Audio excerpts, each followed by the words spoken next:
अल्हम्दुलिल्लाह पासी ज़ोन में जॾहिं बि पाणखे कोड़े पर मतिलबु पैसे जी ज़रूरत पई आहे त अल्हम्दुलिल्लाह पासी ज़ोन जा मुंहिंजा ख़ासि दोस्त आहिनि, पंहिंजा जेको साथी आहिनि, उहे हमेशह पाण ॿेड़ा रहिया आहिनि। चंद ॾींहं पहिला पाण इनामगिरी ते तक़रीबन पंहिंजी इनाम थई 39,900 रुपये जी इनाम थई हुई। त मौलाना अब्दुल्ला साहब खे मूं मशवरो ॾिनो ऐं जो ज़ोन जे तरफ़ खां न ॾिनो वञे त ख़ासो, बल्कि असां अहिड़ा दोस्त आहियूं, 4-5 साथी आहिनि, इन जी तरफ़ खां असां इंशाअल्लाह मूंखे उमेद हुई उन साथीअ में जो माण्हू इनाम ॾींदा ने भरपूर ताउन कईंदा, त उन जा ना गिनण मुनासिब सम्झा थो। फ़कीर मोहम्मद रायसीन 5,000 रुपया पिंड जी तरफ़ ज़ोन जे बच्चनि लाइ इनाम न ॾिनो। मोर राय वॾी ददर 5,000 रुपया, कयूम नोड़े अंदोवारा 5,000 रुपया, नज़ीर सुलेमान नोड़े 5,000 रुपया, हैदर सुमरा 5,000 रुपया, अमीर हुसैन एच मोबाइल पिंजी 100 रुपया, लतीफ नोड़े वायलो सरगो 2,000 रुपया, हारून सुमरा काकर 2,000 रुपया, निजाम सुमरा काकर 3,000 रुपया, इलियास हिंगोरजा 3,000 रुपया ने जबार सुमरा सरगू 1,500 रुपया। टोटल अल्हम्दुलिल्लाह इनाम पंहिंजी जेको थई ते उहो 39,900 जी अने साथी में 42,000 रुपया खाली मुझे हिकिड़ी फोन मथे ॾिनो।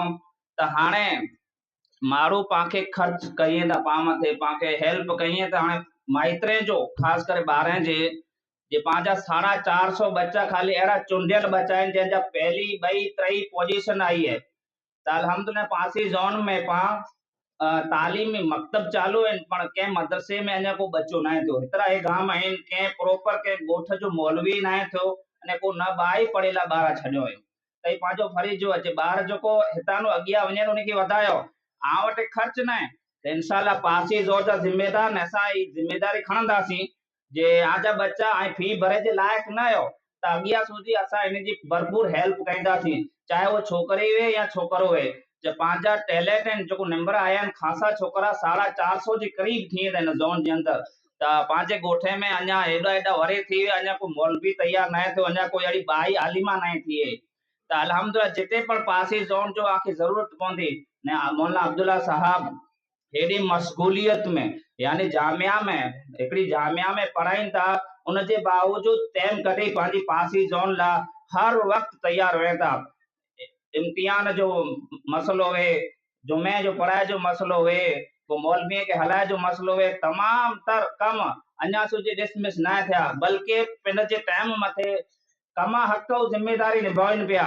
त मौलाना अब्दुल्ला साहब जो पण अल्लाह ताला उनखे उम्र में बरकत विझे, जो ओॾी महिनत कईं पिया।